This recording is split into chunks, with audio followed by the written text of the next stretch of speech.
and welcome to our weekly class in Ethics of the Fathers. We're up to the first chapter, Mishna 9, the 9th paragraph, which is a continuation of the 8th, which featured the two sages who received the Torah from their predecessors.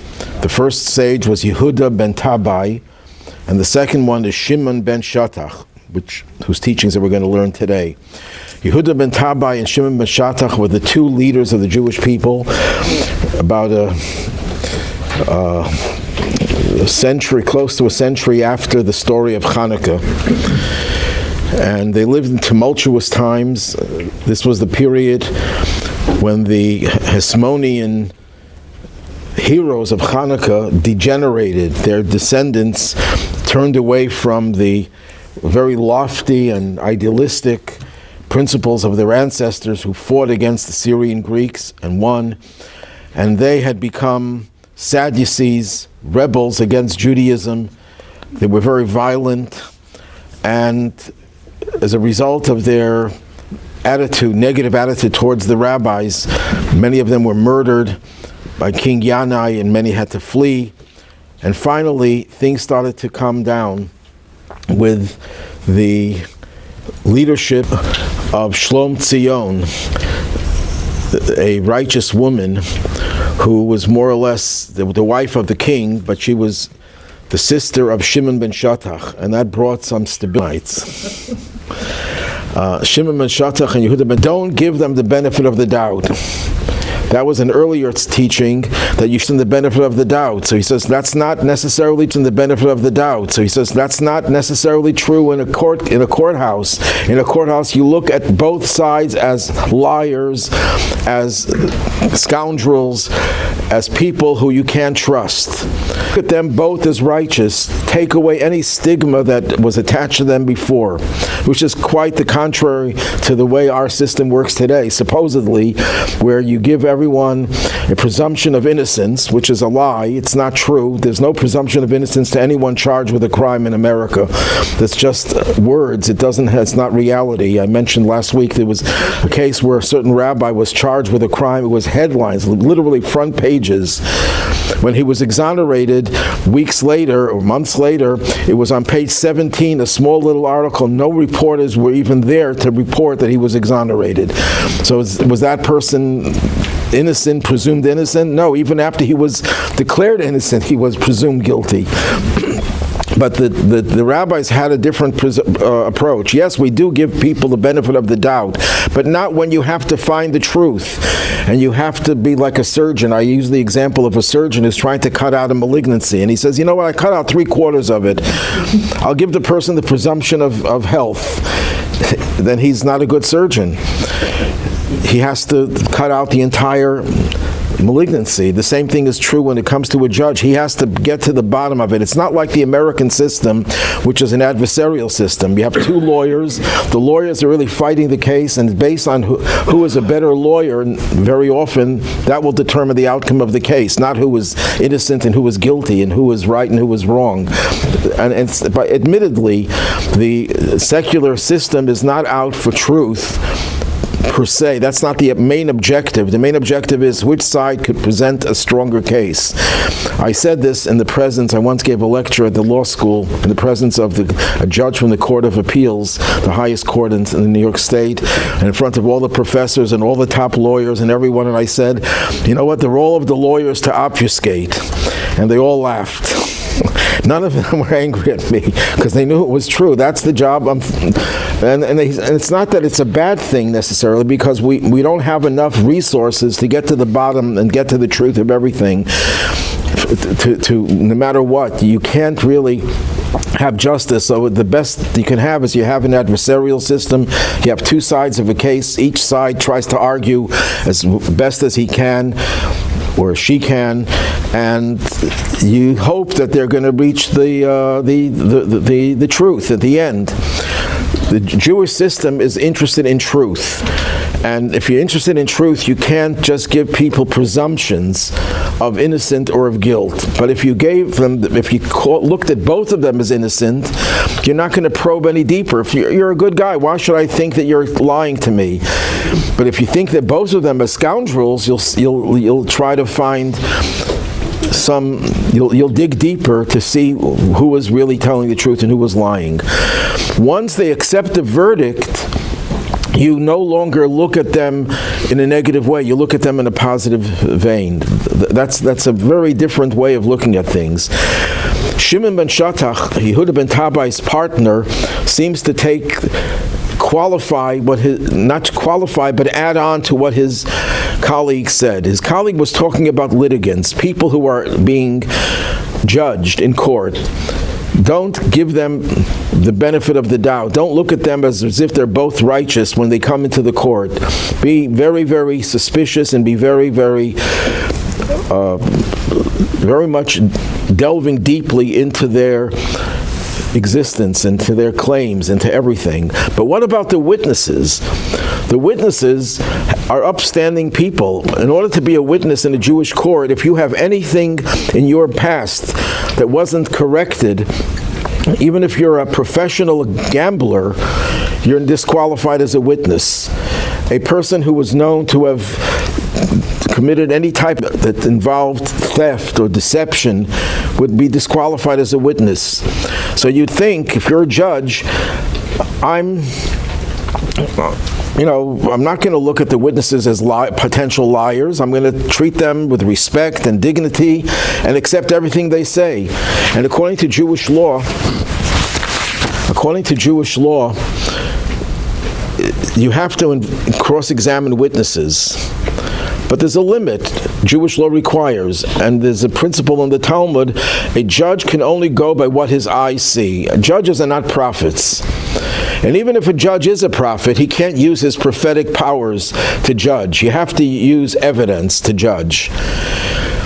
And therefore, you can only go by what your eyes can see. You can't be guaranteed that everything that you're going to see about this litigant, about this person charged with a crime, whether it's a civil case or a criminal case, because every civil case is really a criminal case in Judaism.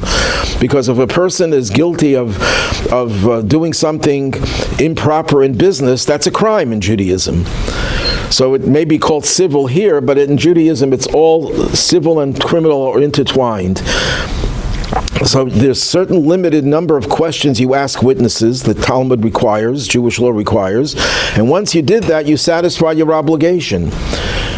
Don't belabor it, you would think. So Shimon ben Shetach says, no, be thorough in the interrogation of witnesses. The Hebrew word that they use to translate into thorough is marba. Marba comes from a word means to increase.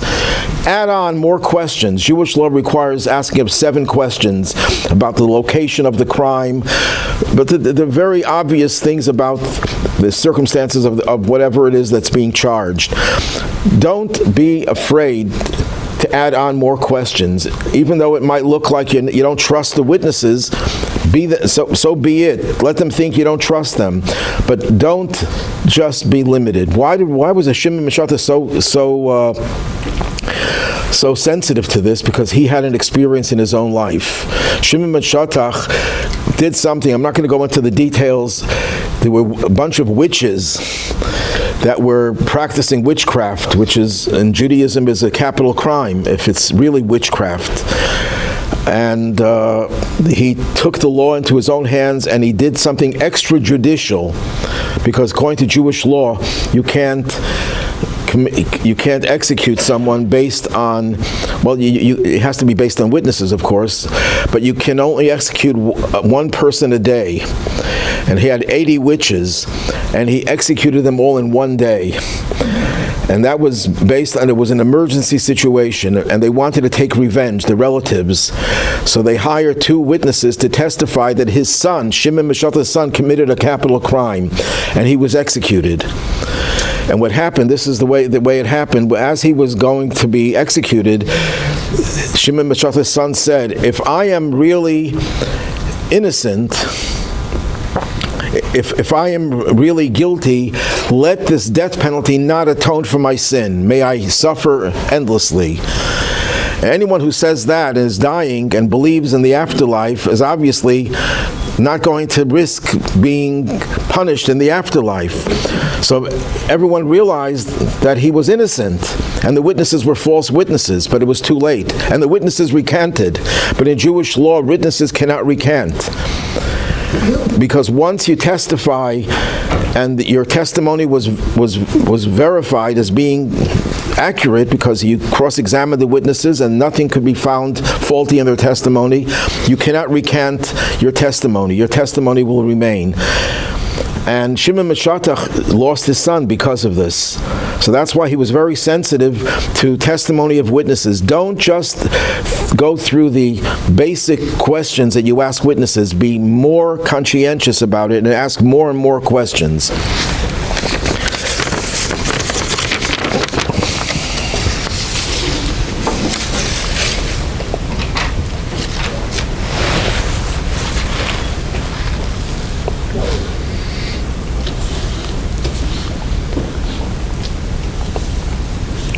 That's one interpretation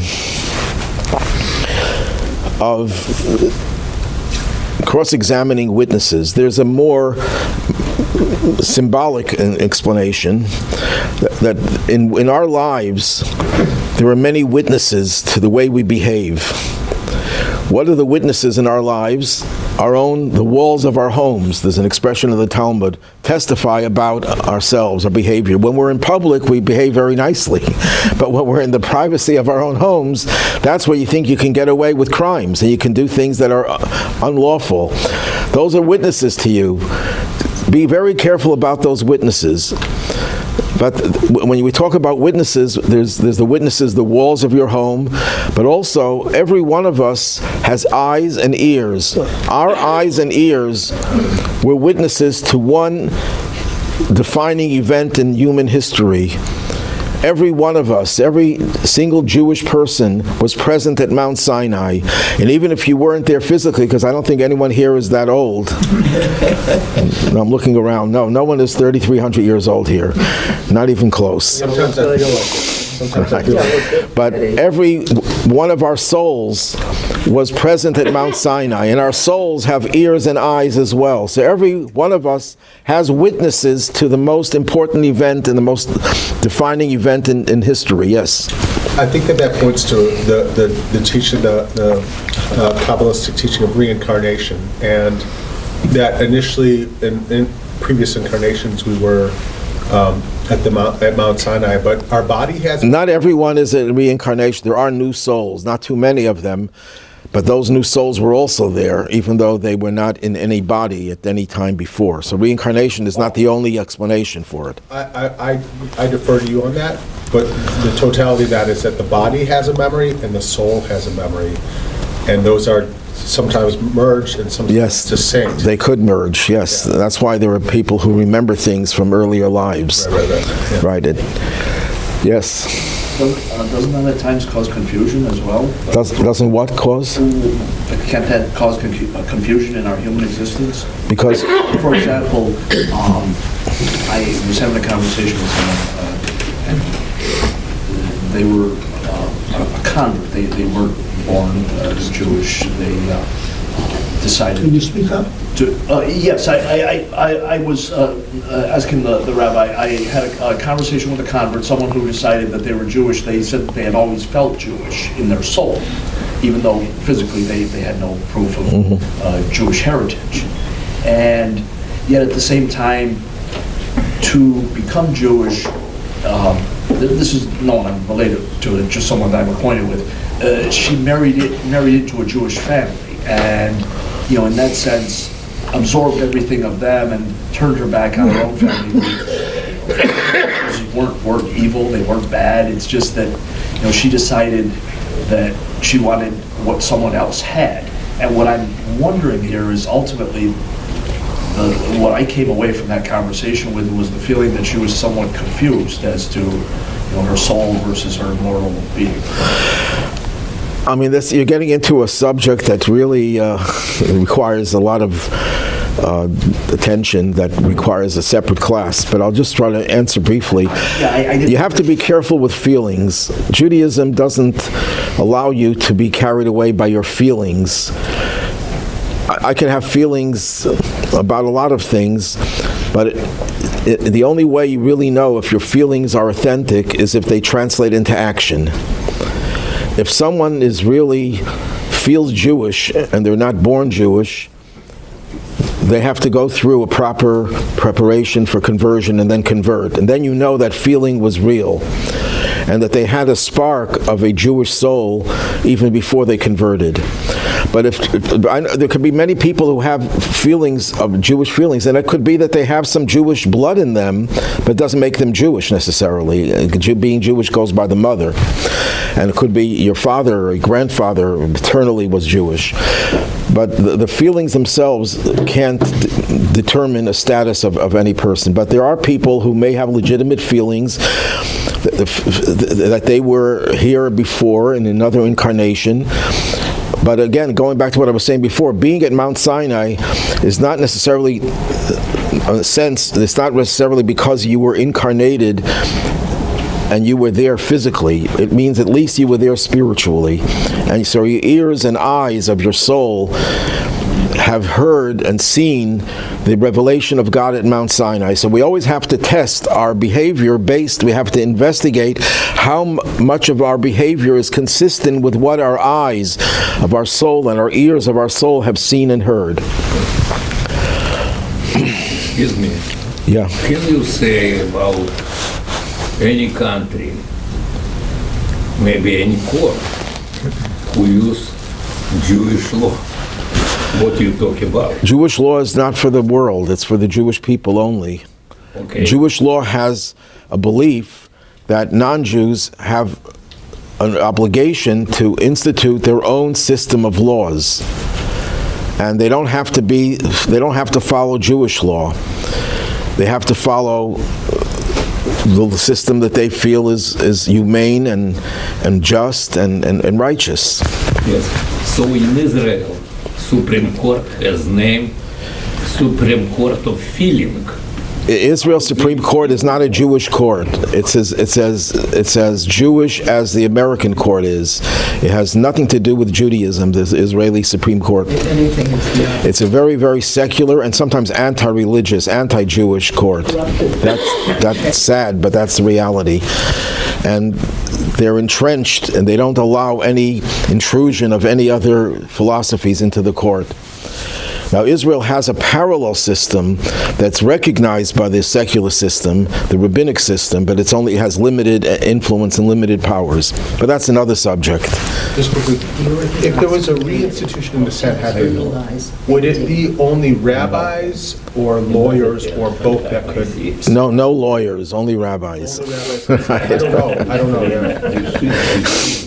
Well, it's a court. A judge in any Jewish court has to be well versed in Jewish law, and he could be the most brilliant legal mind. He could be someone who's really top jurist in the secular jurisprudence.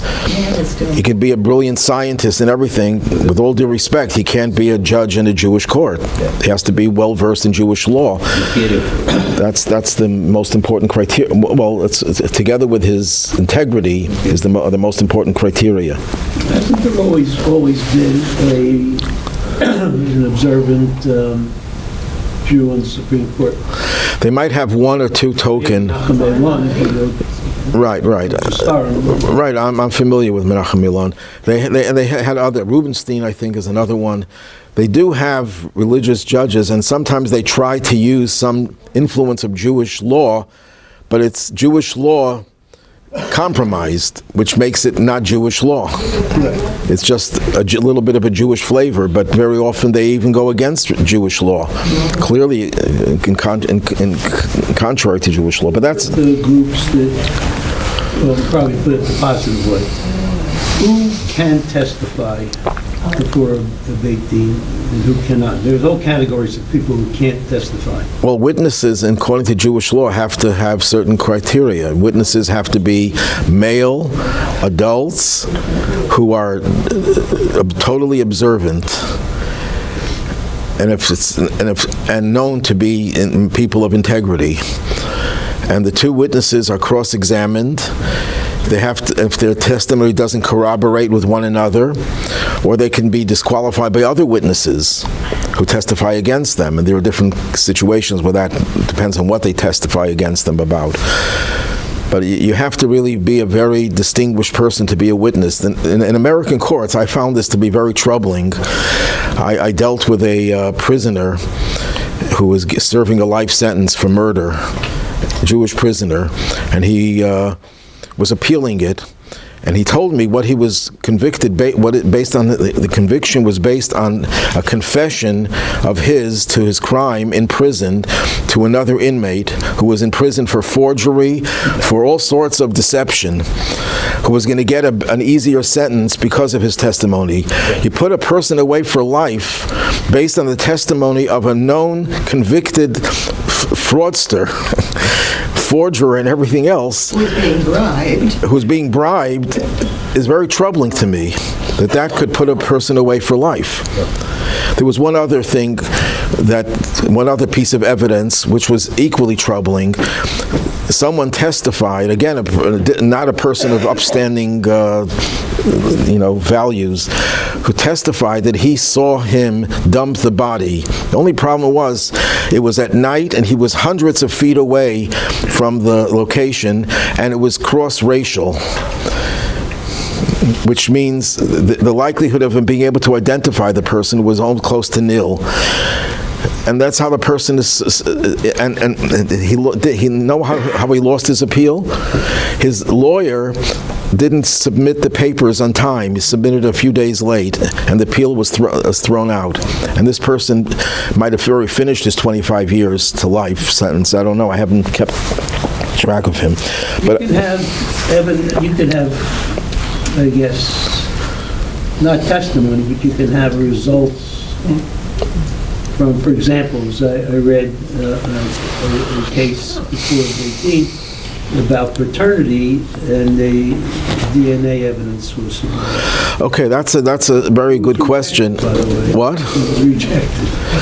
If DNA evidence is sufficient, DNA evidence should be very, very convincing if you believe that the DNA was found on the person. What about if it was planted? I think that in the O.J. Simpson case, there was alleged. You can't plant DNA for a paternity case. It's either For paternity, okay, that's a different story. We're not talking about a crime. The decision of the Beit Din was that they didn't accept the DNA evidence because it only indicated that the person who's been paying child support all along was only there was 99.99% that he was not the father. But they said since it wasn't 100%. Okay, I think that would be debated by different rabbis. I'm not familiar with that particular case. I also heard a story of on capital punishment for the Sanhedrin, that the accused is exonerated if 100% of the Sanhedrin believes. Okay, that's true. If 100% of the courts, you need 23 judges in a court that can give capital punishment. If all 23 say the person is guilty, the person is not convicted. But if there are 22... Right. Because one of the reasons for that is, since there are no lawyers in a court, there's no defense versus prosecution, the judges have to be the prosecutors and the defense lawyers at the same time. They have to look for the crime and they have to look for exoneration. If all judges are so convinced that the person is guilty, that means that there was never a defense. That means the defense was eliminated. But that's getting off the subject a little bit. Then he goes on to say, and be careful with your words. What does that mean? That means a few things. Number one, it means when you're interrogating the witnesses, if you just go by standard questions, there's no way they can understand from your words what they're supposed to say. But if you start asking more questions and you're not very smart and you're not very sharp, they're going to realize from your questions what they're supposed to answer. They're going to be given information that they shouldn't be being given, and they may use it to further their lies. So you have to be very careful when you're adding on more questions. The more questions you ask, the more there's a danger that they might learn to lie based on what you're asking them. Here, I think they call it leading the witness. Leading the witness, that's right. But sometimes that's what happens when you're trying to ask more questions, you're leading them. And secondly, even if they're not asking many more questions, the judge should be careful. Sometimes people like to hear the sound of their own voices, and sometimes the judge likes to put himself into the case, and he's using a lot of verbiage, and that could be very harmful to the case. And a third understanding of that is that a judge has to have a reputation as being honest, that his words are honest, and he has integrity. If a judge doesn't have integrity in his outside life, if people know the judge is not really an honest person, he's not going to be able to be a good judge in the courthouse either. So he has to be careful in his words. A person who's known to have limited words and doesn't say things that are off the wall.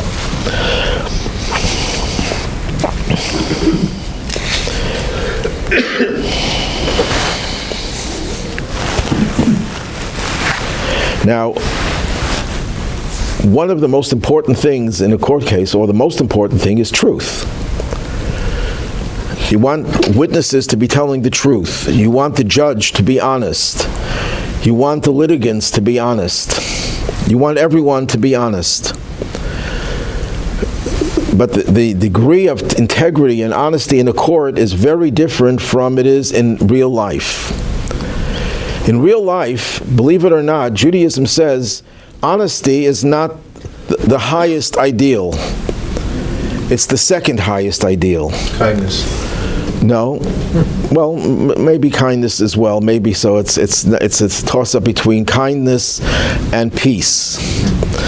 In a private life, if you could create peace between yourself and others, between other people, between themselves, between a husband and wife, by telling white lies, the pursuit of peace trumps the pursuit of truth. For example, the Talmud uses the example of Aaron, Moses' brother. Moses' brother was loved by everyone because he would make peace between everyone. How would he make peace? There were two people who didn't talk to each other. They were angry for whatever reason. Sometimes there's no need for a reason. People just don't like each other. I remember I was in a city as a student, rabbinic student, and my job was to take the pulse of Jewish life in different places and try to help people educationally. And there was one community where there were two observant Jews, two very Orthodox Jews, and they didn't talk to each other. They were bitter enemies. And they were the only ones in the whole community. So I went over to one of them. I said, okay, tell me, why is that guy your enemy? He says, we had a falling out. He says, what happened? I don't remember. It happened many years ago. Then I went to the other one and I asked him the same question. And he said, I have no idea. I don't remember. They just didn't like each other. That happens very often, that people they don't need a reason anymore. But even if they have a reason, how would Aaron make peace between them? He would go to one of them and he would tell them, I spoke to your adversary and he told me he's sorry. He told me he really thinks highly of you. He really thinks you're a great guy and he would really love to make up with you. And that was not true. At least on the surface it wasn't true. Maybe deep down it was true. But on the surface it wasn't true. Then he would rush to the other one before they would meet and tell him the same Baba Maisa. That's Yiddish for fairy tale. Literally means grandmother's tale. And when they would meet, they would embrace. That's how we would create peace. But he had to lie. So the Talmud says from here we can derive that you're allowed to lie in order to promote the peace between people. In America, they call that diplomacy, which that's what it is. That's what the diplomats do. They lie all the time, but the idea is to create peace and harmony between nations. Sometimes they lie and they don't create peace. They create more disharmony. That's another story. sometimes you don't have to tell the truth about your own virtues. If someone wants to ask you a question, how brilliant are you? How many languages do you know? And you don't want to show off. You don't have to tell them the truth. And there are a few other examples like this where you're allowed to bend the truth. But that's only true in a personal context. When it's in a courthouse, truth is of paramount importance. You can't say, we want to have peace. And I'm going to even qualify that yes, there is an element of peace in a court case. According to the Talmud, and this is Jewish law, the definitive teaching of Jewish law, the first thing that judges should do when two litigants come before them, because that's usually the way Jewish courts work, not in criminal cases where there's one litigant. Where there's two, is to try to compromise. Will you accept a compromise? And if they say yes, they sign that they accept the compromise, because they can't change their mind later. And the courts will find some way of compromising. That's the ideal way of dealing with justice between two different people. So that's called mishpat shalom, a judgment of peace. But once that compromise is off the table, the judges can't make compromises. They have to go through to the law and make it and rule in accordance with the law and make sure that there's total honesty. What happens if a judge sees he couldn't find that the witnesses were lying or the litigant is lying, but he sees something is wrong. He smells lies. Sometimes you have a feeling, you have a gut feeling that something is not kosher here. Something is lying. The judge has a right to withdraw from the case and let some other judge deal with this case. A judge is not forced to render justice if he feels there's something wrong, even though he can't really put his hand on it and say, this witness just said a lie, I can prove he lied, even if you don't have proof. But if you have a very uncomfortable feeling about the case, the judge has a right to withdraw, and some other judge will have to take the case, and maybe that judge will be better suited to find the lie or to show that it wasn't a lie. How often does that happen? What? How often does that happen? That a judge should, I've heard of cases where it happened. I don't know how often it happens. I can't. Regularly. What? Regularly. How often? Regularly. No, it doesn't happen often, but it happens. If you, Making peace, yeah, not with a liar, but making peace with a lie. well, making, well, what I was thinking here was the controversy between two people, one who's clearly telling the truth, or one who believes he's telling the truth, and one who he knows is a liar. And in the sense that the first party, the truth teller, is pursuing the peace, which is most important, for his personal life and his soul, yet he knows that the other person is an absolute liar, and in pursuing that peace, he acknowledges the incredible. In a sense, he's creating a white lie there. And will the first party... So I think you're conflating two things. We weren't talking about two people. One was a liar, one's positive influence in that person. Because there you're positive influence in that person. Because there you're harming a third person. And you don't have a right to harm a third person because you want to be friendly with the other guy. But that's a different situation. I'm talking not with two people. One is a liar, one is telling the truth. Two people get into a fight, which is so common in our society today. It could be a husband and a wife. The Talmud refers to that situation as well. And you want to make peace by lying about what each one said about the other, that each one was positive about the other. That kind of a lie is kosher. Gives examples of if you want to eat pork, there's a certain cut of meat, a fish rather, that has the taste of pork. If you want to eat milk and meat, then there's a certain cut of the cow that has the flavor of milk and meat. In other words, everything non-kosher. Why could atheism be kosher?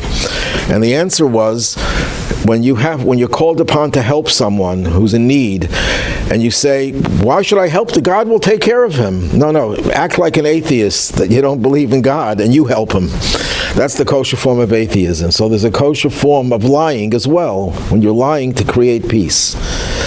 There's a midrash that says when God created the world, he asked truth, should I create the world? And truth says no, because the world is going to be filled with lies.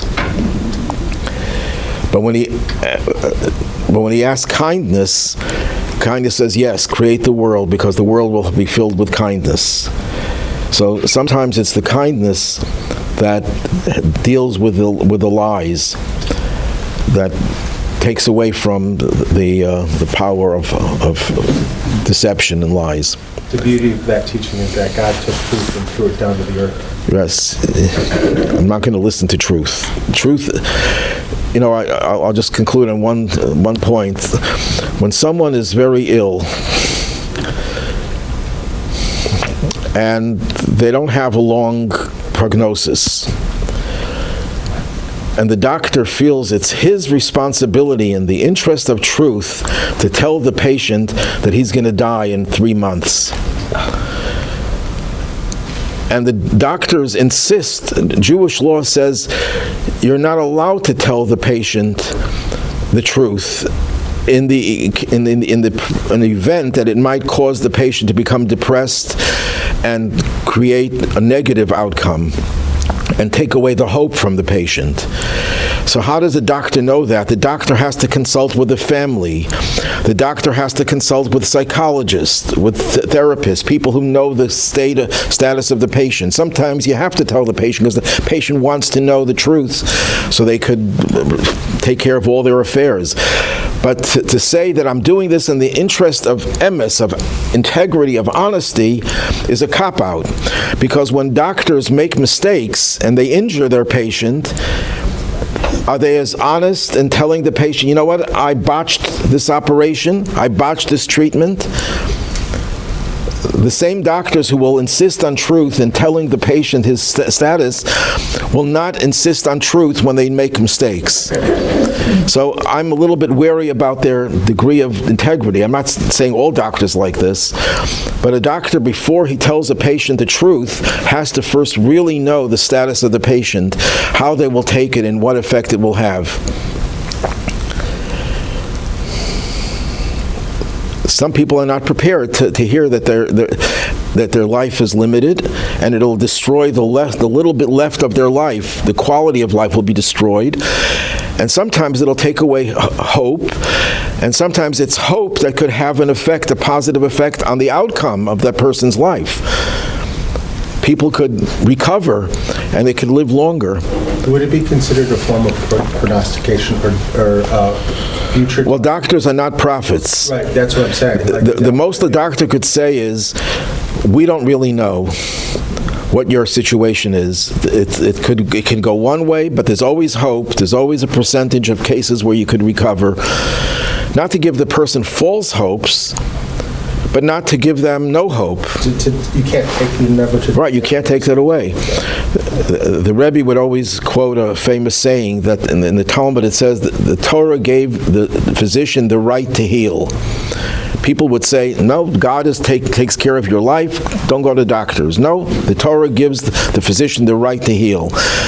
That's what the Talmud says. So the Rebbe would add, the Talmud doesn't say he gives the physician the right to give up hope. That was never given to the doctor. The doctor was only given the right to heal, not to abandon hope for that patient. So even though he wants to be honest, first of all, it's not even honest, because the doctor doesn't really know the truth. Most of the doctor could say, cases like yours ended up this way, but even that you shouldn't do to hurt the patient. Yes? In the history of Jewish medicine, you actually, my first encounter with you was Jewish medical ethics in 1993 or 1994. I was your student. We had one other... You're aging yourself. But I'm wondering, in all that time, in the history of Jewish medicine, was there ever a role of prognosis? Would Jewish doctors give prognosis based solely on what we're talking about prognostication and taking away sort of what Adonai may have and hold for them? Sometimes the doctor should tell them the truth if they know that the patient is going to be able to handle it, and the patient would want to know so they can take affairs into their hands and solve whatever problems they had. They might owe money to people, and they might have outstanding conflicts that they want to resolve. There might be good reasons to know the truth about the prognosis. But there's no blanket idea that you just tell the truth the way it is. You just be blunt about it. No, you're not allowed to be blunt in every situation. You have to sometimes see what the effects will be. You were a young 22-year-old rabbi at that time. They're a lot older than that. I have one issue, and I want to know what the difference in Jewish law versus, secular law. Right. What happens to the innocent person who's accused of the crime in the time between they're accused and they're tried? I mean, that's in secular law. That's a big problem because an innocent person can be sent to Rikers Island for months before they're tried. Now, how does Jewish law? Okay, Jewish deal law, with that a problem? person who's accused, let's say, of murder in Jewish court, in a Jewish society, which is governed by Jewish law, the person could escape and run away. So they would imprison the person, but the trial would happen very, very quickly. Okay, so Jewish One of the law- principles of Jewish law is you're not allowed to delay justice. Okay. In American law, there are people who are in prison for months and years before they're tried. Right. And that's an injustice. What is a famous cliche? Justice delayed is justice denied. All right. And that's what happens so much of the time. And it's sometimes it's based on the defense has a need to find all the evidence and get all the witnesses and it takes time in the American system. Now, under Jewish law, is the accused required to testify? No. No. Not only that, but the accused who testifies about a criminal act, that testimony is thrown out of court. You cannot incriminate yourself. Not only you can't be forced to incriminate. You see, the Fifth Amendment in America is that you can't be forced to incriminate yourself. But Jewish law says you cannot incriminate yourself. Even if you did, it doesn't have any effect on the outcome of the case. But can you testify of your innocence? If you feel that will help the court decide, I Required to. no, don't understand that. certainly not. If someone did something in the heat of the moment and wants to atone for it, does that not allow him to atone for it? He can atone between him and God, but the court doesn't accept his testimony. And a witness in Jewish law lies, what's the punishment? Lashes. What? Lashes. Corporal punishment. With lashes? Yeah. If it was confirmed that he was lying, I mean, it has to be. There's one law that's a very different, certainly different from anything in the secular system, called perjured witnesses. Two witnesses testify that Reuven murdered Shimon in Buffalo on January, what's today, the 8th? January 8th at 2 p.m. Didn't happen yet. And that person was convicted. But they were not sentenced yet. They were not executed for the murder. And then two other witnesses come along and said, how could you testify that on January 8th you witnessed a crime in Buffalo at 2 p.m. when you were with us in Syracuse at that very time? So the law is that whatever penalty you wanted the accused to get, that's what you get. Oh. So if they wanted the accused to get the death penalty, they will get the death penalty. The ones who testified. Right. Okay. So that's one of the guarantees that you're not going to be a false witness. That's an application measure for measure. Right. Now, what happens if two witnesses come and testify that it's not true? We were there with you, and we didn't see the act of murder. It didn't happen. In that case, it's 2 against 2, and the case is just thrown out. You can't use the case. But in the case if they say you were with us elsewhere, that very different from American law. Now, if that case happens, 2 versus 2, what role does the judge play? What if the judge determines that 2 of them are lying? If you could perjure them before they were contradicted by, in other words, if they were perjured that they were that they were, let's say, there were thieves, and a thief cannot be a witness, that would disqualify them, and then the other group would be, their testimony would be accepted. Tough to be a judge in a court. Well, I think in any court, being a judge is a very tough, because they have ways of swaying the jury. In Jewish law, there's no jury. There's only judges, and no lawyers, just judges. That doesn't mean lawyers are all bad. Some of my best friends are lawyers. And some of them are sitting in this room. Yes. So if the judge exceeds the punishment, like we talked about earlier, where a judge had killed 80 witches. That was, okay, that's an interesting situation. Jewish law says that judges have to abound by rules. But there are emergency situations. If, let's say, people are getting away with murder because of a technicality in the law, and murder is becoming rampant, the judges have the right to use extrajudicial powers to use whatever penalty they see is necessary to stop the epidemic of crime. Is that where we were, like with Samson and the Philistines, for example? Well, what he was doing was self-defense. That's something you don't have to be a judge for that. So he didn't make a judgment. Well, obviously he made a judgment, but anyone is allowed to kill someone in self-defense because your life takes precedent over someone who wants to kill you.